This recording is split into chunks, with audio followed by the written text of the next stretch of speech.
네, 최근 경남과 경북 지역에서 발생한 대형 산불로 75명이라는 안타까운 이 인명피해가 발생하는 등의 역대 최대 규모의 또 인명 재산 피해가 발생했습니다. 건조한 날씨 또 강풍 때문에 산불 진화에 굉장한 어려움도 겪었는데요.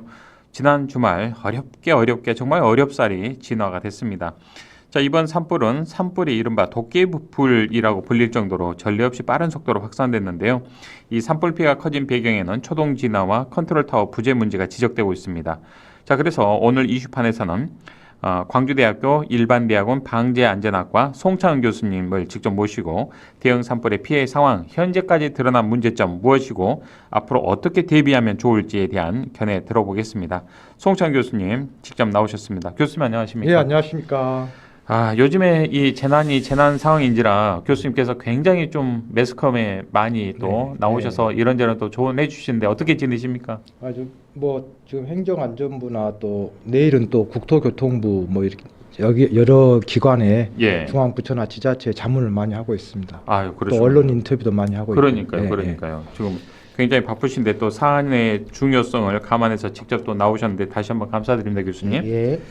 자, 뭐 산불 피해 이야기부터 바로 들어가겠습니다. 이번 산불 보니까 지난 2000년 동해안 산불 피해를 뛰어넘는 역대 최대 규모인 것으로 파악이 되는데 산불 초기에서부터 지금까지 좀 진행 과정 교수님 어떻게 보셨습니까? 일단 이번에 산불 참사라고 저는 생각하는데 일단 첫 번째 좀 잘못 우리가 대응하고 있는 것이 그 극한 기후 변화에 대응을 못 하고 있는 것 같아요.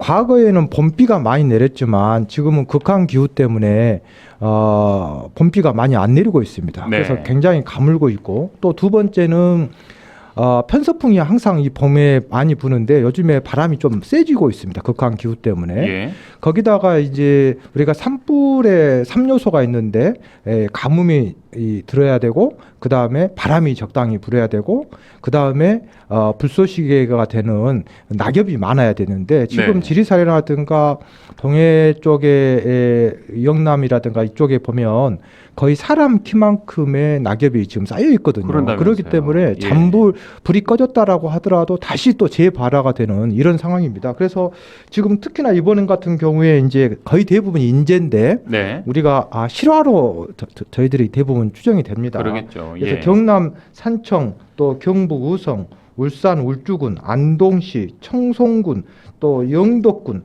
영남 지역 25개 시군구에서 지금 동시다발적으로 거의 일주일 동안 산불이 잡히지 못해가지고 다행히 28일경에 소량의 비가 오면서 습도가 좀 올라가면서 이제 정리가 됐습니다만은 산청군 같은 경우는 헬기가 55대, 소방 인력이 1,500여 명이 또 의성군 같은 경우는 헬기가 30대에 소방 인력이 1,200여 명, 울주군 같은 경우는 헬기가 16대에 소방 인력이 2,400여 명이 투입되는 초유의 사고가 발생한 거죠.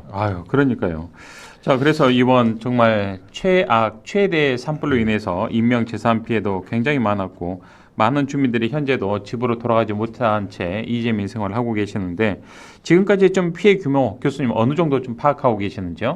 일단 현재 공식적으로 오늘 그 행정안전부에서 발표를 했죠. 그래서 사망자가 30명, 중경상이 45명, 이재문이 27만여 명이 발생했고요. 주택도 약 3천여 채, 국가유산이 한 30건. 또 이게 국가유산 같은 경우는 한 1,000년 정도의 역사를 가지고 있는 것들이 한순간에 지금 화마로 휘둘렸거든요.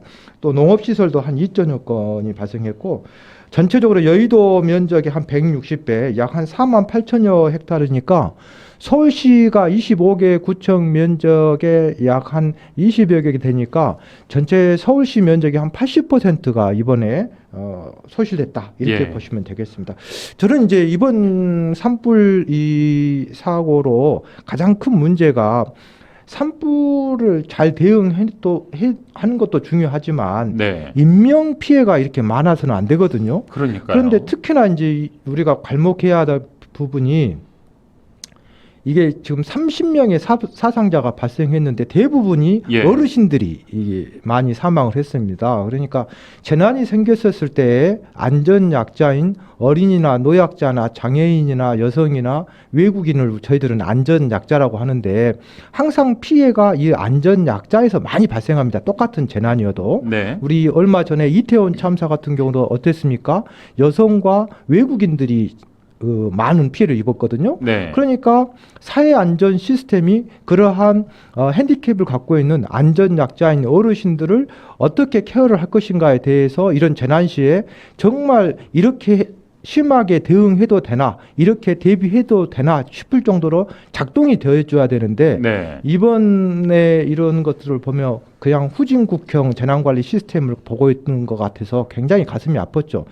재난관리, 국가가 있는 존재, 의무, 존재의 의미, 그리고 지방자치단체가 정부가 존재하는 이유가 뭐겠어요? 그런 기울어진 운동장을 바로 세우는 것이 국가가 있을, 지자체가 있을, 그럼요. 관이 있을 그렇습니다. 이유 아닙니까? 예, 이런 예. 것들이 굉장히 좀 가슴이 아픈 거고 유감스럽은 거죠. 자, 교수님, 뭐 사실상 어제까지 정말 어렵게 좀 산불을 막아낸 것 같습니다. 이게 좀 완전히 진화가 된 것인지 여전히 말씀하신 것처럼 1m 높이의 그런 덤불 속에 아직도 잔불이 좀 있는 것인지 재점화 가능성은 혹여 없을까요? 어떻게 보십니까? 일단은 산불이 완전히 지금 진화는 됐습니다. 오늘 네. 공식적으로 발표를 했고 행정안전부에서. 다만 이제 지금 아직 비가 충분히 내리질 않았기 때문에 그럼요. 아직 굉장히 건조한 상태에서 지금 바람이 불고 있기 때문에 예. 또 낙엽도 그대로 존재하고 있기 때문에 우리 국민 여러분들께서 제발 산 같은 데 이렇게 입산하실 때에는 반드시 라이터라든가 이런 네. 인화물질을 가지고 가시지 않는 것이 가장 중요한 것 같습니다. 네.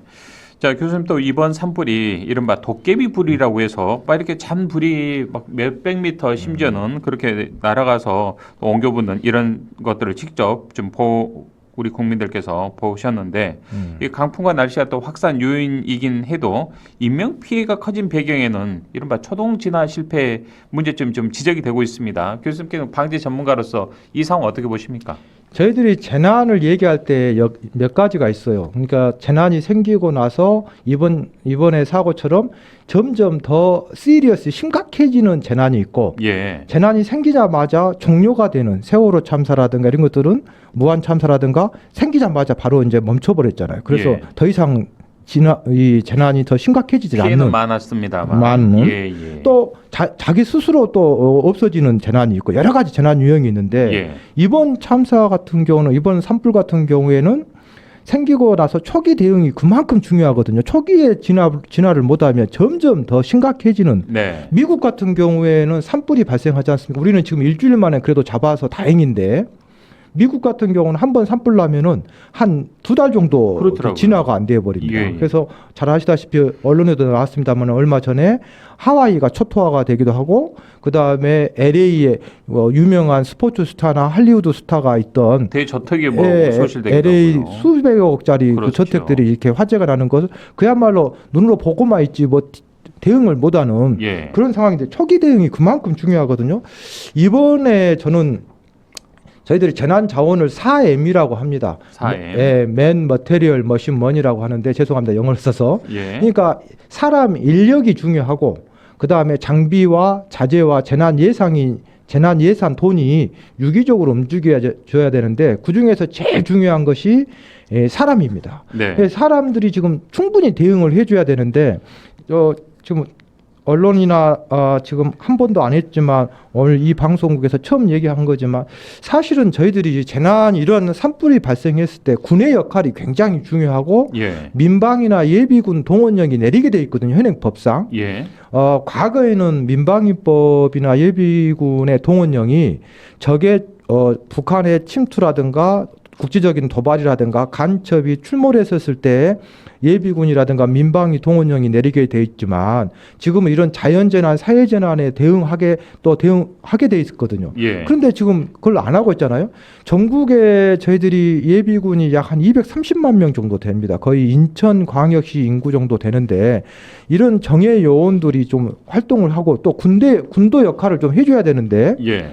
거의 산불이 끝날 때쯤에 이제 군 역할을 이게 운운을 하기 때문에 그것도 고작 뭐 500여 명 정도가 잔불 정리에 투입했다는 보도가 나왔더라고요. 그게 좀 가슴이 아파요. 그래서 그러니까요. 참고로 미국이나 일본이나 중국이나 이런 데 보면 미국은 주방위군이, 예. 일본은 자위대가, 중국은 인민군이 지금 재난이 생겼을 때 보면은 군복을 입은 군이 예. 굉장히 많이 역할을 하고 있거든요. 그렇죠. 그래서 좀 아쉬움이 있죠. 네. 자, 이번 산불로 인해서 집이 소실돼서 집을 떠나 계신 우리 이주민들이 무려 2,400여 세대에 8천여 명, 거의 10,000명이 육박할 정도인데, 자, 이번 산불의 가장 큰 이제 문제점으로 앞서 잠시 말씀을 주셨습니다만 컨트롤 타워가 좀 부재했었다. 문재인 정부 시절에 이제 청와대가 재난 컨트롤 타워가 그런 역할을 했었는데, 이번 이제 윤석열 정부 들어서 이런 아예 컨트롤 타워를 할 수 있는 기능 자체가 지금 와이돼 버렸다. 이런 좀 문제점도 지적이 되고 있습니다. 이거는 이제 저는 개인적으로 20여 년 동안 이게 재난안전을 오랫동안 하면서 느낀 건데, 예. 이거는 진보 보수의 어떤 진영 간의 어떤 문제가 아니라고 저는 생각해요. 그럼요. 재난안전의 최고의 전문가는 중앙부처의 고위 공무원도 아니고 지자체장도 아니고 대학교 교수가 또 아니라고 저는 생각해요. 그 재난에 많은 경험을 해보고 논문도 써보고 책도 써보고 그 다음에 매뉴얼도 많이 읽어본 네. 그 재난을 경험해봤던 사람이 최고의 전문가라고 생각하는데, 이번 산불 같은 경우는 산림청이 중앙사고수습본부 중수본의 역할을 해서 컨트롤 타워를 해야 되고, 예. 그리고 이제 우리나라의 228개 시군구청장, 기초지자체장들이 지대본 지역재난대책본부를 가동해서 네. 중수본인 산림청에서는 산불의 진화라든가 대응을 하는 거고, 지대본은 지역 같은 경우에는 시군구에 있는 우리 국민들을 대피도 해야 되고 차량 통제도 해야 되고 이러한 것들이 유기적으로 해야 네. 되거든요. 근데 이러한 것들이 전혀 지금 작동이 안 돼 가지고 세상에 30여 명의 사망자를 발생했다. 이거는 정말 한 80년대, 70년대 이게 재난관리 시스템이거든요. 저는 이번에 참사를 보면서 예. 야, 이거 정말 아직도 우리가 후지국형이다. 근데 왜 이렇게 되는 것이냐? 재난안전을 하려면은 세 가지가 있어야 되거든요. 첫 번째는 시민의 생명과 국민의 생명과 재산을 돌보겠다고 하는 진정성이 있어야 되겠고, 두 번째는 이런 자연재난, 사회재난에 대한 재난을 대응했었을 때 이렇게 심하게 대응해도 되나 싶을 정도로 하는 전문성이 있어야 되겠고, 네. 그 다음에 마지막에 제일 중요한 건데, 그러한 담당 공무원이라든가 담당자들이 연속성이 있어야 되는데, 이게 1년 8개월 정도 되면 순환보직이다 보니까 그렇죠. 과거에 산불을 경험해봤던 공직자들이 다른 데로 다 가버리고 예. 새로운 사람이 오기 때문에 그야말로 아마추어한테 우리의 생명과 재산을 맡기는 시스템이 지금 대한민국이 계속 가고 있는 거거든요. 네. 그렇기 때문에 이것을 어떻게 연속성을 유지할 것이냐, 축적된 노하우를 가지고 있는 공직자들이 어떻게 대응할 것이냐, 네. 이거에 대해서 우리가 충분한 고민, 결국은 재난안전은 시스템적으로 가야 되거든요. 그렇죠. 사람이 바뀌더라도 네. 시스템적으로 움직일 수 있게 뭔가 네. 큰 틀에서 좀 고민을 해봐야 될 것 같습니다. 평소에 훈련한 대로 실제 상황 발생할 경우에는 또 훈련한 대로만 이렇게 행동을 하면 되는 것이고, 네. 가장 또 말씀 주셨습니다만 진정성, 전문성, 연속성이 있어야 되는데 이 세 가지가 모두 또 분절적으로 이루어지다 보니까 전혀 뭐 연관성이 이루어지지 않고 우왕좌왕하다 끝나는 거 아니겠습니까? 피해는 더 확산되고요. 이번에 천만다행인 게 그래도 조금 그 비가 온통에 그나마도 좀 한숨 돌리게 안제 됐죠. 하늘이 도왔습니다. 예. 자, 이 대목에서 재난과 관련된 예산을 좀 지적하지 않을 수가 없는데요. 정부에서는 올해 각 부처 재예산을 30% 이상 이제 삭감을 했습니다. 특히나 뭐 4조 원이 넘는 재난 예비비 가운데 실제로 집행된 것을 봤더니 1조 한 3천억 원 정도에 그쳤는데, 이런 정도의 좀 재정 규모 투입 어떻게 보시는지요? 일단은 왜 국가가 또 정부가 있는 이유가 뭐죠? 국민의 생명과 재산을 돌보기 위해서, 그러니까 안녕을 위해서 있는 거 아니겠습니까? 당연한 말씀입니다. 그러니까 예. 교육, 복지, 노동, 환경 많은 것을 국가가 해야 되고 정부가 해야 되고 지자체가 해야 되지만 국민의 생명과 재산보다 더 좋은 것은 중요한 것은 없다고 생각해요. 그렇기 때문에 저는 재난안전은 선제적인 복지요, 네. 선제적인 행정이 되어줘야 된다. 그런데 국가가 예산이 부족하니까 재난안전 예산을 절감을 시키고 지금 또 지자체들이 굉장히 어렵습니다. 지금 지자체 자체적으로 대응할 수 있는 예, 예산이 부족하기 때문에 긴축재정 때문에 또 정부에서 내려온 돈도 굉장히 많이 삭감이 됐습니다. 거기다 지금. 잘 아시다시피 이제 재난관리 기금이라고 해가지고 예. 대형 어떤 수재가 생겼었을 때 복구할 비용을 우리가 저금을 해놓는 예비비로 거. 좀 두겠죠. 그렇습니다. 보통세 약 한 3% 정도를 아하. 적립을 하게 되어 있는데 예. 행정안전부에서 최근에 지자체 평가를 해보니까 이렇게 그 기금을 적립을 못하는 지자체가 많아요. 예. 재정 자립도가 어려우니까. 당장 쓸 돈도 없기 때문에 그런 거 아닐까 싶어요. 직원들 원임금비도 지금 봉급도 못 주는 상황인데. 지자체가 정부가 지원 안 하면 힘든 지자체가 있지 않습니까? 그러니까요. 그렇기 때문에 예. 상당히 어려운 상태고 다산 정약용 선생님께서 그 공무원이 해야 할 국가가 해야 할 책무를 정리해 놓은 게 목민심서 아닙니까? 근데 목민심서에 상당 부분이 재난안전 관련된 것이 많은데 네. 그중에서 다산 선생이 강조했던 것이 뭐냐면 재난을 잘 대응하고 복구하고 재난이 생겼을 때 의복을 나누어주고 식량을 나누어주는 소위 그런 은혜를 베푸는 것보다 그 재난이 생기지 않도록 예방하는 것이 더 훨씬 중요하다라고 했거든요. 예, 예. 그렇기 때문에 지금이라도 재난 예산을 충분히 해서 훈련이라든가 장비라든가 인력이라든가 이런 것들을 좀 기후변화에 대비해가지고 잘 대응해가지고 앞으로 산불이 발생도 안 돼야 되지만 네. 산불이 발생하면 야 대한민국 저 정도인가 할 정도로 예. 어떤 헬기라든가 이런 것들을 충분히 준비해서 이렇게 심하게 대응해도 되나 싶을 정도 좀 대응했으면 좋겠습니다. 예. 이번에 좀 산불과 관련된 보도를 좀 관심 있게 지켜보다 보니까요. 예. 이게 8시간 헬기를 이제 조종을 하는 헬기 조종사분들이 8시간 이후면 네. 이게 조종을 못 하도록 이 법에 좀 규정이 돼 있나 보더라고요. 그게 헬기는 땅에 좀 착륙돼 있고 네. 예, 좀 운용을 하지 않다 보니까 그런 좀 화마를 키우는 그런 측면도 있는데 그렇지 않아서 좀 산림청 우리 헬기 조종하시는 분들의 인력 확보 네. 좀 차후에는 확대하는 이런 방안도 좀 고민이 되면 좋겠습니다. 지금 대부분이 60대, 70대가 대부분. 거의 현역에서 은퇴하신 분들이 네. 좀 많으신 것 같더라고요. 그러니까 이제 이게 이제 인식 차이인 것 같아요. 산불이 없으면은 우리 소방도 그렇지만 어떤 재난이 생기지 않으면 그분들을 보는 시각이 놀고 있는 것처럼 생각을 해버리거든요. 그렇죠, 그렇죠. 이게 지금 사회 예. 인식의 가장 큰 문제인 것 그러니까 같습니다. 우리가 좀 이런 시선도 좀 바꿀 필요가 있습니다. 그렇습니다. 예, 예.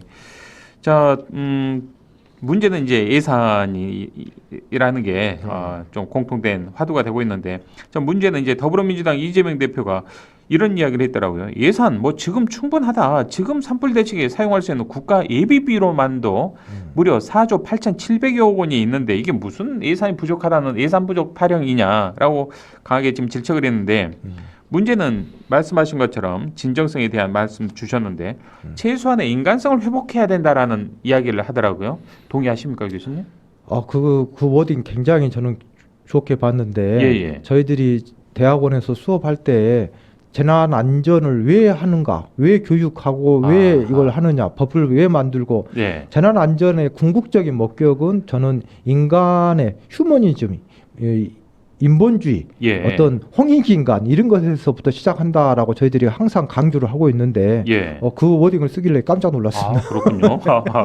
예, 예. 자, 이런 생각을 가진 또 지도자가 있는 반면에 지난 28일이었습니다. 이철우 경북지사 이런 자료를 냈던데 초고속 확산 산불 초고속으로 회복이라는 제목 산불 대응 종합대책 자료 언론에 배포해서 눈살을 찌푸리게 만들었는데 무려 이제 경북 지역에서만 24분이 화마에 희생이 됐고 이에 대한 반성이나 책임감을 좀 찾아보기는 어려웠던 것 아니냐 이런 비판을 받았습니다. 어떻게 보십니까? 무릇 지도자의 모습 좀 이게 온당한지 모르겠습니다. 근데 이제 뭐 저는 아까 전에도 얘기한 것처럼 진보 보수가 태풍 홍수 지진이 뭐 진보 보수가 없는 거 당연히 아니겠어요? 그렇습니다. 이념의 문제는 아닌 것 같습니다. 이거. 근데 이제 저는 항상 이런 참사가 생길 때마다 하는 얘기가 우리가 돌아가신 망자들한테 죄인이 아닌 사람이 있습니까? 예.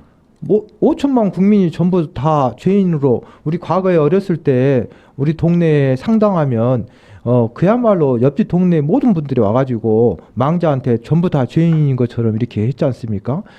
저는 그 가장 큰 것은 우리가 어떤 냉철한 반성이 있어야 된다고 생각해요. 예. 잘한 것만 어떤 자랑할 것이 아니라 잘못된 것에 대해서 충분하게 고민을 해서 다시는 이런 일이 생기지 않도록 소일고 외양간을 확실히 거치는 것에서부터 시작을 해야 되는데 이번 참사를 통해서 무엇이 잘못된 것인지에 대해서 충분하게 고민을 좀 해봤으면 좋겠습니다. 네.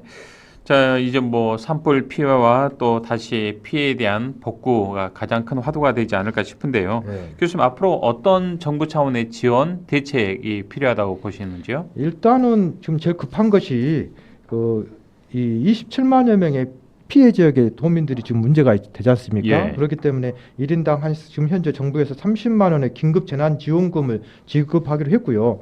그 다음에 이제 우선 먹고 살 쉘터가 없습니다. 휴식처가 없기 때문에 예. 체육시설이라든가 정부, 기업 또 연수시설, 호텔, 리조트 등에 순차적으로 이렇게 임시 주거용 이런 일단 좀 생활할 수 있게 마련해 줘야 될 거 아니겠습니까? 그리고 투자를. 이제 우선 살 수 있게 해드리고 예. 그다음에 이제 먹고 살아야 되기 때문에 중소기업이라든가 소상공인들 대상으로 해서 융자 규모 확대와 저리 금리 지원을 추진하고 있고요. 또 영업 손실 보전이라든가 건강보험, 국민연금 등 사업자 분담금 지원으로 경영 부담을 완화할 지금 계획을 갖고 있습니다. 네. 뿐만 아니라 재발 방지 대책을 위해서 불을 진화할 수 있는 드론이라든가 무인 진화 로봇 또 풍속에 대응할 매뉴얼 같은 것들을 지금 개발한다고 하는데 네.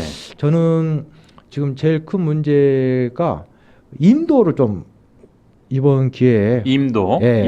예. 그 산림의 중간중간에 그렇죠. 이런 산불에 대응할 수 있도록 도로를 만들어줘야 되는데 예. 지금 제일 큰 문제가 인도가 전혀 없다라는 거거든요. 그러니까 산불을 진화할 때 헬기 외에는 방법이 없다는 그렇죠. 거거든요. 그런데 네. 인도만 조금만 해놓으면 훨씬 대응을 할 수가 있기 때문에 네. 이거 근데 이제 몇 년 전에 또 그 환경 단체들이 지금 그러니까요. 반대를 해가지고 이거 예. 산림 해소음 문제가 또 있을 수 있기 때문에. 예. 참. 그런데 이제 지금 보시다시피 서울시 면적의 80%가 지금 산불에 이게 복구가 되려면은 생태계가 다시 복구되려면 한 100년 정도가 복구돼야 되고 예. 문제는 방금 전에 말씀드린 것처럼 30여 개의 문화재가 지금 천년 그 문화유산들이 지금 한꺼번에 그러니까요. 순간에 없어졌잖아요. 그럼 어떤 것이 더 보호할 수 있는 것이냐 이거 한번 좀 충분히 고민해봐야 될 것 같습니다. 그렇습니다. 자, 교수님, 끝으로 이 방송 듣고 계시는 우리 청취자분들 또 지역민들께 정말 산불 다시 한번 재차 3차 강조해도 좀 지나치지 않을 것 같습니다. 당부의 말씀 한 말씀 주시고 오늘 인터뷰 마칠까요? 이게 이제 자꾸 얘기하지만 재난이 생기고 나서 우리가 이렇게 얘기할 것이 아니라 예. 저는요. KBS가 재난 주간 방송사라고 하는데 언론에서 자꾸 얘기하고 있습니다만은 이건 잘못됐다. 멀리 있는 KBS보다 지역에 지금 일본 같은 경우는 지역 로컬 방송이 그 지역에 재난이 생기면 가장 허브 역할하는 거군요. 허브 역할을 하고 예. 주간 방송사가 돼버리고 24시간 동안 재난 조금 약간 일본은 오버해서 하는 경향이 좀 없지 않아 있긴 하지만 예. 그 지역의 특성이라든가 그 지역이 어떤 곳이고 이거 너무나 잘 알고 있잖아요. 예. 그러면 그 지역의 그 재난 제가 만약에 행안부 차관이 되면 저는 그렇게 각 지역에 공모를 예. 해가지고 예. 재난 주간 방송사들을 해서 지역별로 해서 예. 평상시 때도 예방도 좀 캠페인이라든가 예. 교육이라든가 훈련이라든가 이런 것들을 예. 언론이 좀 리드를 해줘야 되거든요. 지역마다 약간의 좀 형태도 다르기 때문에 그럼요. 그런 차원에서 왜냐하면 일본 같은 말씀하시는 거군요. 경우는 바닷가라든가 그렇죠. 산이라든가 들이라든가 그 지역에 산단이 있거나 이런 예. 그 지역의 특성이 있거든요. 그럼요. 또 외국인이 많은 곳이 있고 그러면 그 지역에 맞게 재난을 미리 예방하는 것이 가장 가까이 있는 지역 로컬 방송이거든요. 좋습니다. 예, 알겠습니다. 자, 오늘 정말 귀한 시간 함께 해주셔서 감사드리고요. 이게 단순히 선언적으로 우리가 이 방송으로만 끝나는 게 아니라 관계 당국자분들, 특히 우리 주민들, 청취자분들께서도 작은 불씨 하나라도 그럼요. 각별히 유의해 주시기 바라겠습니다. 교수님, 오늘 말씀 여기까지 듣겠습니다. 고맙습니다. 네, 고맙습니다. 지금까지 광주대학교 일반대학원 방재안전학과의 송창은 교수님과 이야기 나눴습니다.